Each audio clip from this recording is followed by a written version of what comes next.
नमस्कार, मैं हूं हेमेंद्र शर्मा और आप देख रहे हैं एमपी राउंड अप। जबलपुर में हिंदू रक्षा सेना के अध्यक्ष ने घोषणा की है कि उनकी संस्था हर उस व्यक्ति को 11,000 रुपए का इनाम देगी जो मुस्लिम महिला के साथ भागकर शादी करेगा। मध्य प्रदेश में सरकार ने 2021 में रिलीजियस फ्रीडम एक्ट बनाया था, जिसमें जोर जबरदस्ती और लालच से किसी का भी धर्मांतरण कराने के लिए सजा का प्रावधान है, लेकिन सजा तब होगी यदि कोई केस रजिस्टर होगा। और जबलपुर में फिलहाल कोई केस रजिस्टर नहीं किया गया है और मध्य प्रदेश के गृह मंत्री नरोत्तम मिश्रा कह रहे हैं कि उनको पहले देखना पड़ेगा कि ये कौन सी सेना है। लेकिन सवाल ये है कि यदि किसी और सेना ने या किसी दूसरे धर्म की सेना ने, खासकर मुस्लिम समाज की किसी सेना ने इस तरह की घोषणा की होती तो क्या गृह मंत्री का यही रवैया होता? और सवाल ये भी है कि क्या ये जो लव जिहाद जैसे टर्म्स जो है ये जो कॉइन किए गए हैं ये सिर्फ मुस्लिम कम्युनिटी के लिए किए गए हैं? और सवाल ये भी है कि क्या ये सिर्फ पॉलिटिकल फायदे के लिए, समाज में खाई पैदा करने के लिए इस तरह के टर्म्स इस्तेमाल किए गए हैं? और क्या इससे कोई राजनीतिक फायदा होगा भी या नहीं? और यदि होगा तो इसका देश को क्या नुकसान होगा? इन तमाम सवालों पर बात करने के लिए हमारे साथ मौजूद हैं senior journalist mister Arun Dikshit. Sir, बहुत बहुत स्वागत है। सबसे पहला सवाल तो यही कि जो धर्म रक्षा सेना है जबलपुर में, उसने घोषणा की है कि 11,000 रुपए का इनाम देंगे यदि मुस्लिम महिला से भागकर शादी करेंगे। गृह मंत्री कह रहे हैं कि उनको ये देखना पड़ेगा कौन सी सेना है। तो आपको क्या लगता है कि ये लव जिहाद की श्रेणी में नहीं आता या इससे कोई समाज में वैमनस्यता नहीं फैलती है? सबसे दुर्भाग्यपूर्ण स्थिति है कि अगर गृह मंत्री कहते हैं कि उन्हें सेना कौन सी है ये नहीं मालूम, तो फिर किसको मालूम होगा? अगर कोई ऐलान कर रहा है कि हम अगर कोई मुस्लिम लड़की को भगा ले जाएगा, उससे शादी कर लेगा, तो उसको वो 11,000 रुपए देंगे। ये बहुत बड़ी बात है। आज छोटी छोटी चीजों पर आप एक पर्टिकुलर कम्युनिटी को टारगेट कर रहे हैं।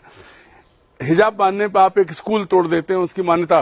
तब ऐसे समय में एक आदमी खड़े होकर चैलेंजिंग करके ये बात कह रहा है कि आप लड़की भगा ले जाइए, हम आपको 11,000 देंगे। तो इस पर तो फिर वही सारे कानून लगना चाहिए जो लव जिहाद पर है, जो सो कॉल्ड लव जिहाद जो सरकार ने 21 में कानून बनाया था।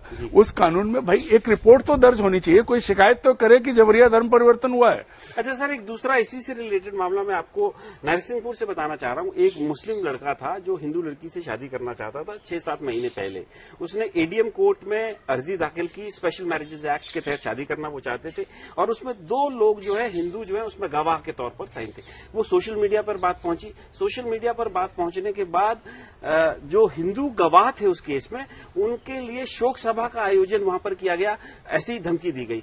और उसके बाद उस लड़के ने अपने आप को मुसलमान से हिंदू धर्म में परिवर्तित कर दिया। एफिडेविट इस तरह का सामने आया और कल जो है मंदिर में उन दोनों की हिंदू रीति रिवाज से शादी की। क्या ये भी उस परिधि में नहीं आता है? नहीं, ये दबाव, ये जब आप बहुसंख्यक हैं, आपकी संख्या ज्यादा है और आपकी मनमानी चली, सरकार आपके साथ है, तब इस तरह के दबाव बनते हैं।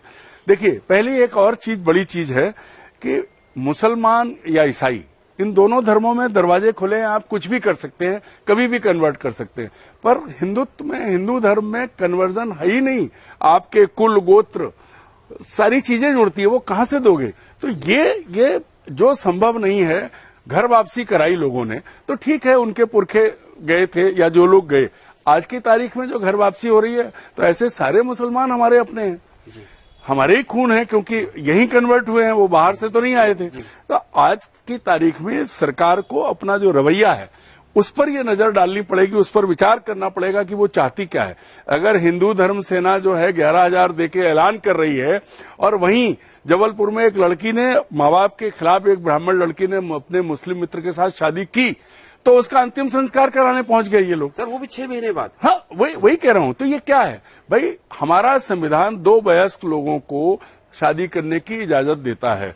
अगर कहीं जबरिया दबाव डाल के धर्म परिवर्तन कराया जा रहा है, उसके लिए तो कानून है, लेकिन स्वेच्छा से शादी करना, स्वेच्छा से धर्म बदलना, इस पर तो कोई कानून नहीं है। सर, देखा ये गया है कि एक मतलब जब माइनॉरिटी कम्युनिटी का लड़का होता है और लड़की मेजॉरिटी कम्युनिटी की होती है, तो लव जिहाद जैसा टर्म एकदम आ जाता है और सरकार एकदम बीच में उसमें कूद जाती है, सेनाएं भी उसमें कूद जाती है। सर, मैं आपसे ये जानना चाहता हूँ कि क्या ये सिर्फ जो है पॉलिटिकल गेन्स के लिए इस तरह का, क्योंकि कानून में तो कोई लव जिहाद शब्द ये शुद्ध और शुद्ध राजनीतिक शब्द है लव जिहाद। जिहाद का अर्थ जो है वो इनको समझाने की जरूरत है। लव जिहाद जैसी कोई चीज हो ही नहीं सकती। अगर लव कर रहे हैं तो जिहाद नहीं कर सकते, और जिहाद कर रहे हैं तो लव नहीं कर सकते। जिहाद के अर्थ जो हैं बड़े अलग हैं, और इन्होंने अपनी सुविधा के लिए, चूंकि बाकी चीजें नहीं है, आप लोगों को प्रोवोक कैसे करोगे, कम्युनिटी को एक कैसे करोगे, तो लव जिहाद चला दिया। अच्छा सर, नहीं, जो लड़की अपनी मर्जी से शादी कर रही है, उसने शादी की, आपका परिवार रोक रहा है, सब रोक रहे, नहीं रुकी, उसकी इच्छा है। इससे पहले होता रहा है बहुत बड़े। अभी केरला स्टोरी दिखाने ले गई भोपाल की सांसद एक लड़की को, फिर भी उसने अपने तो ये अगर कोई किसी से प्रेम कर रहा है तो उसे कैसे रोक सकते हो। हाँ, मैं ये कहता हूं कि अगर आपने धमकी देके, दबाव डाल के, अपहरण करके, खरीद करके, आजकल हिंदुस्तान में खरीद भी बहुत हो रही है, उसके बाद अगर किया है तो गैर कानूनी है। और अगर ऐसा नहीं है तो फिर जो आप ईसाई के लिए कह रहे हैं, जो आप मुसलमान के लिए कह रहे हैं, उसी चीज को आपको हिंदू के लिए कहना पड़ेगा, क्योंकि संविधान सबके लिए अभी भी एक है, अभी हिंदू राष्ट्र बना नहीं है। अच्छा सर, आपके तो कई दशकों का अनुभव है जर्नलिज्म का सर, 4 दशक के आसपास से है, उससे अधिक का अनुभव है सर। आप मुझे ये बताइए कि क्या ये जो लव मैरिजेज होती है, खासकर इंटर रिलीजियस मैरिजेज होती है, क्या इसमें हमेशा ऐसा ही होता है कि एक तरफ लड़का मुसलमान है और लड़की हिंदू है, या ऐसा भी होता है कि हिंदू लड़के मुसलमान लड़कियों से शादी? नहीं, मेरे कई ऐसे मित्र हैं जो मुझसे उम्र में बड़े हैं, मैं 63 साल का हूं, मुझसे बड़े हैं, और उन्होंने 50 साल पहले शादी की। ब्राह्मण लड़की, मुसलमान प्रोफेसर थे वो, आज उनकी जीवन बढ़िया चल रहा है उनका। वही ऐसे मेरे कई मित्र हैं जिनकी पत्नियां मुस्लिम हैं, पर उनको कभी कोई जिंदगी में फर्क नहीं आया। सब अपना अपना अपने ढंग में। एक घर ऐसा भी है कि जिसमें 4 धर्म एक साथ चलते हैं, एक बेटा ईसाई बना, एक बेटा मुसलमान बना, बाप हिंदू है, मां जो है वो मुसलमान है, वो भी अच्छा, तो सर तो ये अपने ऊपर है, आपके अपने ऊपर है, और कहीं ऐसा नहीं था। पुराने समय में भी हुआ है, बहुत पुराने ऐसे हैं जो नॉन रिलीजन शादी, एक रिलीजन से दूसरे रिलीजन में शादियां हुई हैं और उनमें कोई तकलीफ नहीं हुई। अच्छा सर, मेरा ये जो सवाल अगला है, अगर कोई तकलीफ नहीं है तो राजनीतिक लोग कैसे इसको एक मोटिव इशू बना के राजनीतिक खाई पैदा करने में कामयाब हो जाते हैं? देखिए, आज हमारे देश का दुर्भाग्य ये है कि चाहे वो केंद्र की सरकार है या फिर उसी पार्टी द्वारा शासित राज्यों की सरकारें हैं, वो बिना बात के वो एजेंडा बना रही हैं जो नहीं है। ध्रुवीकरण करना उनका मेन उद्देश्य है, मुख्य उद्देश्य को लेकर के वो हर तरह की चीज कर रहे हैं। आप ही बताइए, अभी आप गए थे, गंगा जमुनी स्कूल तोड़ा जा रहा है। एक तरफ सरकार ने कहा कि सारे अवैध निर्माण वो होंगे, एक फोटो अगर नहीं आई होती जिसमें वो लड़कियां चेहरा पे कपड़ा बांधे हुए हैं, जिसको आप हिजाब कह लो, स्कार्फ कह लो, अगर वो नहीं आई होती तो किसी को पता भी नहीं चल रहा था, ऐसा कुछ भी नहीं था। और उस स्कूल में 1200 बच्चे थे, उसमें करीब 850 बच्चे तो मुस्लिम हैं, 900 के। हाँ जी सर। और बाकी बच्चे छोटे तबके के गरीब लोगों के हैं, जो बीड़ी मजदूर हैं, ऐसे लोग। किसी को पकड़ के नहीं ले गए थे, लेकिन एक फोटो पर इतना वो किया गया कि उस स्कूल की मान्यता रद्द कर दी सरकार ने, मुख्यमंत्री ने खुद आदेश दिए और उसको अब तोड़ दिया, उसकी बिल्डिंग को। तो ये क्या है? और वैसे रोज हो रहा है। अच्छा सर, भोपाल में रोज लड़कियां जा रही हैं, जो उन्हें करना है वो कर रही हैं। घर में आप बच्चों को ठीक नहीं कर सकते, उन पर आपके संस्कार ऐसे हैं, तब आप नहीं रोक पाते हैं कि मुस्लिम लड़के से या गैर धर्म से शादी करें। जब वो चली जा रही हैं, उसके बाद आप दूसरे धर्म को टारगेट कर रहे हैं। तो सर, इसका अल्टीमेटली लॉन्ग टर्म में देश में या समाज में क्या असर पड़ने वाला है? देखिए, ये हेमेंद्र जी हमारे देश और समाज के लिए एक कैंसर की तरह है। ये आगे चलकर जितना इसको हवा दी जाएगी, जितना इस पर बढ़ावा दिया जाएगा, जिस तरह की जो चीजें आएंगी वो समाज में खाई बढ़ाएंगी। और कोई भी सरकार, ये देश संविधान से चलेगा, अभी हिंदू राष्ट्र नहीं बना या किसी एक धर्म का राज्य नहीं है, कोई भी सरकार आए उसको हमारे समाज को कि जो दरार है उसको पाटने की कोशिश करनी चाहिए।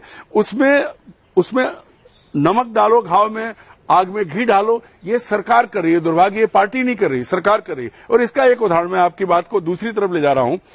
मणिपुर इसका एक बहुत बड़ा जलता उदाहरण है। 45 दिन से राज्य जल रहा है, वहां भी यही हुआ है। वहां जो ट्राइबल कम्युनिटी है और जो बहुसंख्यक मैती समुदाय है, उसमें सिर्फ छोटी सी बात को लेकर के इतना बड़ा वो आया है कि आज मुझे लगता है सैकड़ों लोग तो मर चुके हैं, हजारों घर जल चुके हैं, मंत्रियों के घर जलाए चले। लॉ एंड ऑर्डर जैसी कोई चीज नहीं बची है, वो इसी वजह से है। और ये स्थिति धीरे धीरे अगर इसी तरह करते रहे तो चाहे वो हिंदू सेना हो, चाहे वो लव जिहाद हो, चाहे लश्कर तैयबा हो, कोई भी नाम आप ले लो, खाई अगर आप बढ़ाते जाओगे तो उससे फायदा किसी को नहीं होगा। और देश में फिर लगातार जो चीजें जो नहीं हो पा रही हैं, दबाव बहुत रखा जा सकता है, बहुत समय तक किसी चीज को दबाए नहीं रख सकते।